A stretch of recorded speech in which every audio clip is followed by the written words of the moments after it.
Compressible flow আর compressible fluid আজকে যেটা নিয়ে ডিসকাশন করব সেটা হচ্ছে যে আমরা কম্প্রেসিবল ফ্লো আর কম্প্রেসিবল ফ্লুইড সেটা আলাদাভাবে বুঝবো কি করে।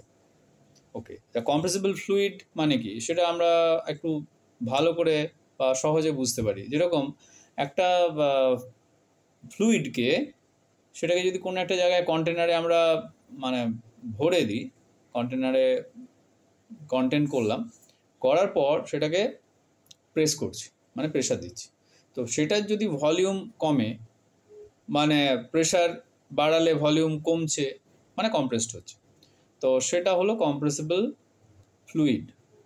বা মানে প্রেশার রিলিজ করলে ভলিউম বেড়ে যায়, এই হচ্ছে মানে প্রেশারের সাথে ভলিউম ইনভার্সলি প্রপোর্শনাল, সেটা হলো কম্প্রেসিবল বেসিক্যালি ফ্লুইড।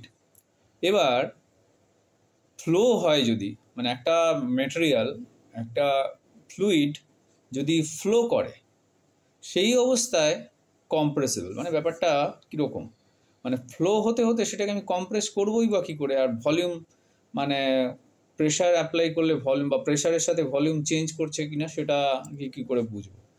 তো এইটাই হচ্ছে ব্যাপার যে কম্প্রেসিবল ফ্লো মানে হচ্ছে যে ফ্লুইডটা ফ্লো করছে, সেই ফ্লুইডটা ফ্লো করতে করতে কম্প্রেসড হচ্ছে কিনা, মানে ফ্লোয়িং অবস্থায় ওর প্রেশারের সাথে ভলিউম ইনভার্সলি চেঞ্জ করছে কিনা এবং সেটা খুব সাবস্টেন্সিয়াল অ্যামাউন্ট কিনা, তো সেটাই হচ্ছে বেসিক্যালি কম্প্রেসিবল ফ্লো। তার মানে এরকম একটা কন্ডিশান যেখানে একটা মেটেরিয়াল ফ্লো করছে, একটা মানে মোশনে আছে, সেই মোশন অবস্থায় তার ওপর যে প্রেশারটা আছে সেই প্রেশারের জন্য তার volume substantial amount of volume change করছে কিনা, সেটা হচ্ছে compressible flow.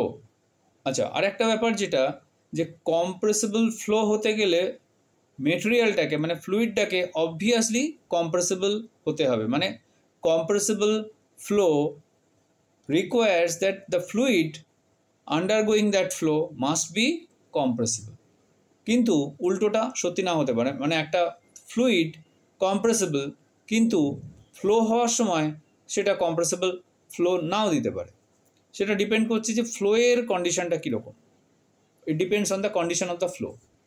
That means compressible flow will be always involving compressible fluid, but compressible fluid cannot ensure that the flow will be compressible. এটা আমি একটা জাস্ট সিম্পলি বললাম, তো এর ম্যাথমেটিক্যাল ব্যাপারগুলো দিয়ে বোঝালে আরও ডিটেলে ঠিক বোঝা যাবে। Thank you.